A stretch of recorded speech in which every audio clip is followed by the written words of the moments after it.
fairly massive collision, loud. Some of the people in the area said they heard it. It woke them up and stuff. It was a very large collision, obviously enough to damage a pretty large truck. And as a result, the fire department, which was very close, was dispatched immediately and immediately sealed off the area and almost immediately issued an evacuation order. A home delivery truck and another vehicle. They collided and something happened, whether there was a crack or something, and there's gas ejecting and it ignited and there's a fire. And so they decided to let the fire continue burning to help relieve the pressure in the tank. So they just wait for the fire to burn down and then in a managed fashion take the fire into a controlled situation. One day of inconvenience is certainly... At approximately 1 p.m. today, in the town of Port Deposit, we had a vehicle traveling southbound on Center Street.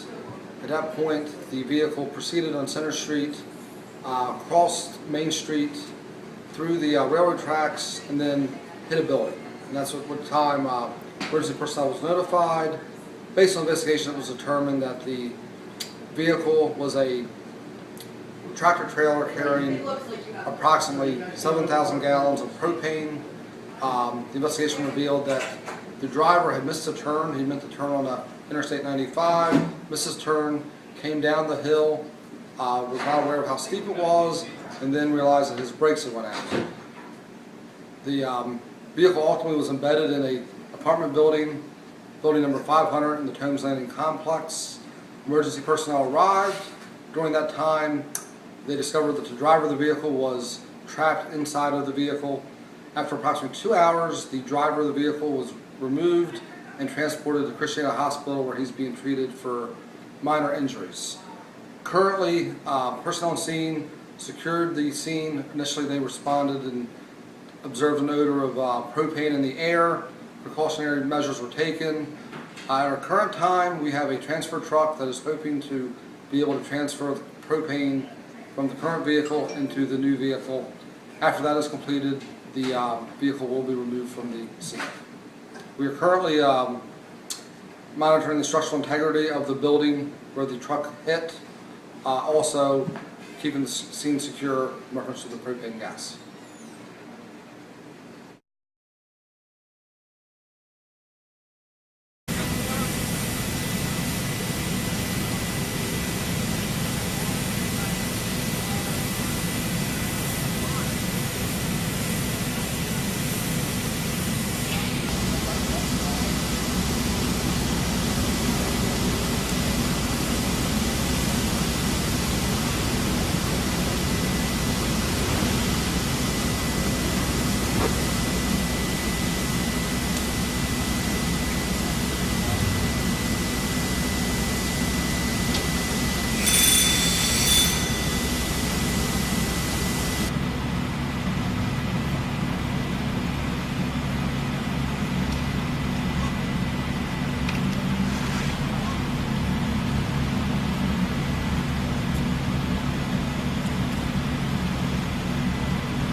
The propane truck is gone and the other vehicle has been picked up and hauled away, but the wreckage is still left behind. The truck came through the intersection and flipped into this ditch, hitting a mailbox, a pole, and another mailbox further along down the road, where he finally came to his resting place, where he started to leak propane. And now the propane company says that their driver had a split-second decision to make when he was coming through the intersection.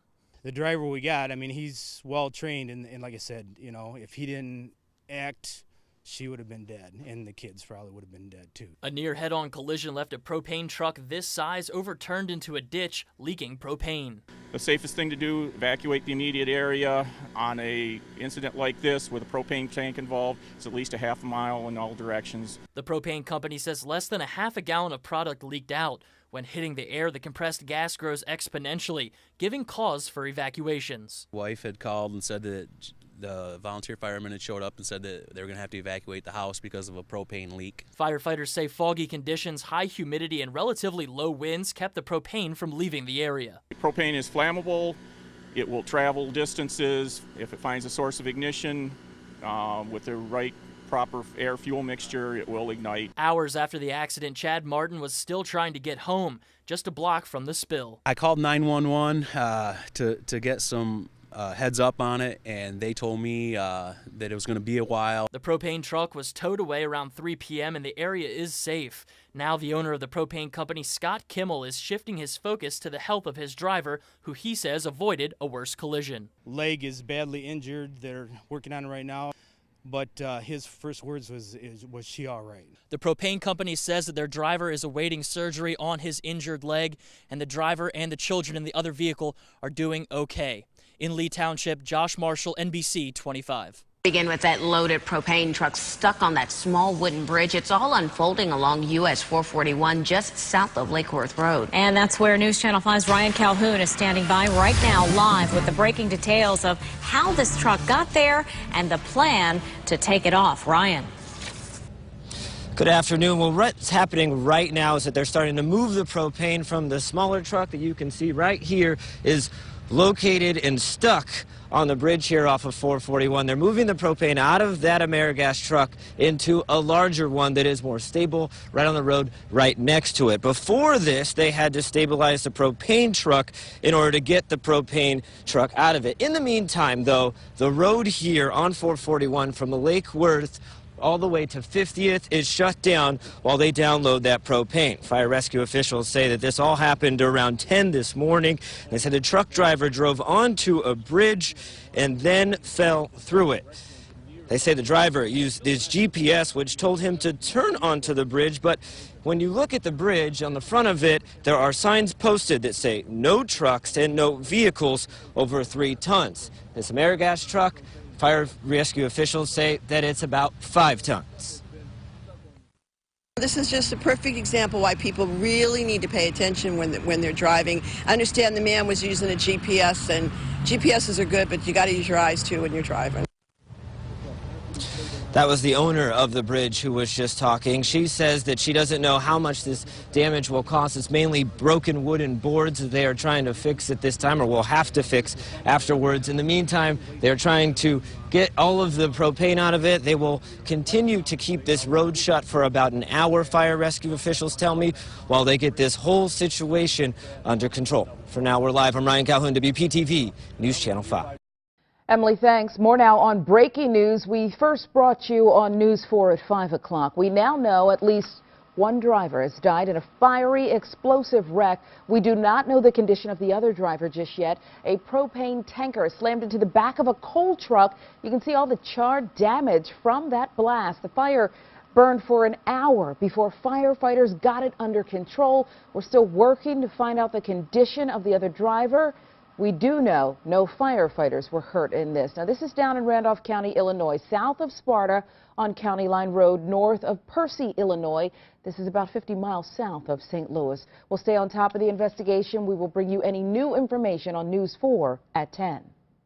Still following the breaking news in Beaver County, where a propane tanker crashed over a guide rail and down a hill, landing on its side right near a creek there. Sky 4 flying over the scene in Patterson Township, Beaver County. Hazmat is on the scene, and some propane reportedly did get into the creek here. We're told the driver, though, got himself out of the vehicle in time and was rushed to the hospital. County Hazmat has been called out to just check things out there since the truck is filled with gas. It is resting again right along this embankment you see near this creek. Stay with us as we gather more details from the scene.